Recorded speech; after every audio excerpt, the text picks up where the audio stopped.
ইমান মানে শুধু মুখে বলার নাম ইমান নয়, কাজে করতে হবে, অন্তরে বিশ্বাস করতে হবে। আজকে আমরা ইমানটা হারিয়ে ফেলেছি। ইমান যদি আমাদের না হারিয়ে ফেলতাম তাহলে আজকে আমরা জলসার মজলিসে উপস্থিত হতাম। যদি আমরা কোরআনের আয়াত দেখি তাহলে বুঝতে পারবো যে আল্লাহ সুবহানাহু ওয়া তাআলা সূরা জুমার ভিতরে বলছেন যে তোমরা জুমার সালাতে এসো এবং যখন জুমার সালাত হবে তোমরা বেচাকেনা বন্ধ রাখো।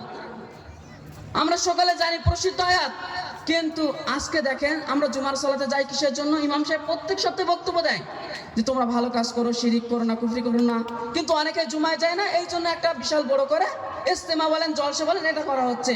আর এই জলসা করা হচ্ছে, দোকানদাররা কি মুসলিম না? এটা তো মুসলিমদের ভালোর জন্য কিন্তু জলসাটা করা হচ্ছে। আচ্ছা দোকানদার, আপনি যে দোকান দিয়েছেন, মেলা বসিয়েছেন, আপনি যে জাম্পিং দোকান দিয়েছেন, আপনি যে ফুচকার দোকান দিয়েছেন, আপনি কি মুসলমান নন? আপনার জন্য কি জলসা আসা অপরিহার্য নয়? আপনি কি বলছেন আপনি হিন্দু হয়ে গিয়েছেন? আপনি কি বলছেন আপনি খ্রিস্টান হয়ে গিয়েছেন? নাই তো আপনার জন্য জলসা আসা অপরিহার্য থাকতো। এখানে বড় বড় আলেম ওলামা বক্তব্য দেবে, আপনার জন্য কিন্তু শোনা অপরিহার্য নয়, আপনার জন্য শোনা অপরিহার্য। আপনি কেন? আপনি নিজে পথভ্রষ্ট হয়েছেন, আরো জাম্পিং নেশে আপনি মুসলমান সন্তানদেরকে পথভ্রষ্ট করছেন। আপনি নিজে জলসার মজলিসে যেখানে কোরআন এবং হাদিসের আলোচনা হচ্ছে আপনি নিজে শুনছেন না, ফুসকা বেচে বেড়াচ্ছেন। আপনি তা সত্ত্বেও মুসলিমদেরকে ফুসকার দোকানে আপনি আহ্বান করছেন। আপনি মনোহরের দোকান দিয়েছেন, আপনি ভালো কথা, আপনি জলসা এসে দিয়েছেন। আপনি মুসলমান মহিলাদেরকে আপনি খারাপ পথে নিক্ষেপ করছেন। আজকেই দেখলাম একজন যুবক জলসা শুরু হয়নি, সন্ধি হতে পারেনি, তার মধ্যে গোলাপ ফুল হাতে নিয়ে ঘোরাঘুরি করছে। গোলাপ ফুল হাতে নিয়ে ঘোরাঘুরি করছে। ওই গোলাপ ফুলের কি কাজে আসবে জলসার দিনে? একটু ভাবুন, গোলাপ ফুল ওই যুবকের কি কাজে আসতে পারে? একজন ভালো পরিবারের সন্তান কখনো মেলায় গোলাপ ফুল নিয়ে যেতে পারে না, কিন্তু জলসায় নিয়ে আসতে পারে। কেন? জলসা তার পিতা মনে করছে আমার ছেলে ভালো জলসায় যাচ্ছে, ভালো কাজ, এমনটা ভাবছে। অতএব গার্জেনদেরকে সতর্ক হতে হবে। আপনি আল্লাহ বলেছেন যে তোমরা নিজে বাঁচো এবং জাহান্নাম থেকে বাঁচাও তোমাদের পরিবারকে।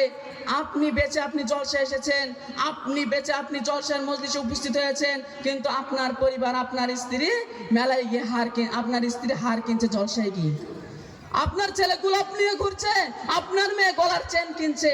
হতে ফিরে আসুন। আপনি যেমন জান্নাতে যাওয়ার আশায় আজকে মজলিসে এসেছেন, আপনার পরিবারকেও ঠিক তদ্রূপ ভাবে, আপনার যদি মেয়ে থাকে আপনার স্ত্রীকে বলুন মেয়েটার হাত ধরে নিয়ে গিয়ে জলসায় বসাতে, নচেত আপনি গোমরাহী হবেন, আপনার পরিবারই গোমরাহী হবে।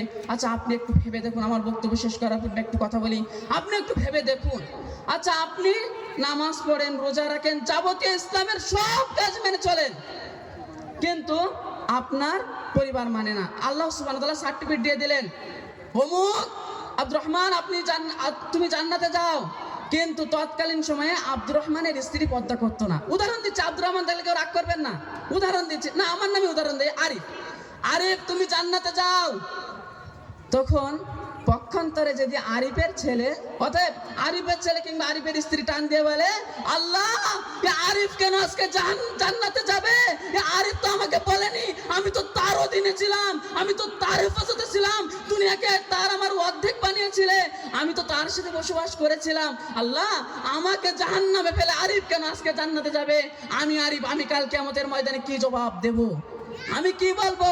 হতে ফিরে আসুন। তদ্রূপ ভাবে আপনাকে যদি প্রশ্ন করে, আপনি আপনার স্ত্রী যদি আপনাকে পাকড়াও করে, স্বামী আপনার সাথে উঠা বসা করেছিলাম, আপনার কথা মেনেছিলাম, আপনি সকালবেলা মাঠে ফুল ছোঁয়াতে যেতে বলতেন আমি যেতাম, আপনি আমার কাকরোলের ফুল ছোঁয়াতে যেতে বলতেন আমি যেতাম, সব করতাম, আপনি আমাকে নামাজের কথা বলেননি, আপনি আমাকে বেপরদায় ঘুরতে বারণ করেননি, এই কথা যদি বলে আপনি গ্রেফতারে পড়ে যাবেন, আপনি আটকে পড়ে যাবেন। অবশ্যই আল্লাহর কাছে দোয়া করি, আল্লাহ তুমি আমাদেরকে জাহান্নাম থেকে বাঁচাও এবং আমাদের পরিবারকে জাহান্নাম থেকে বাঁচার তৌফিক দান করো, আমিন।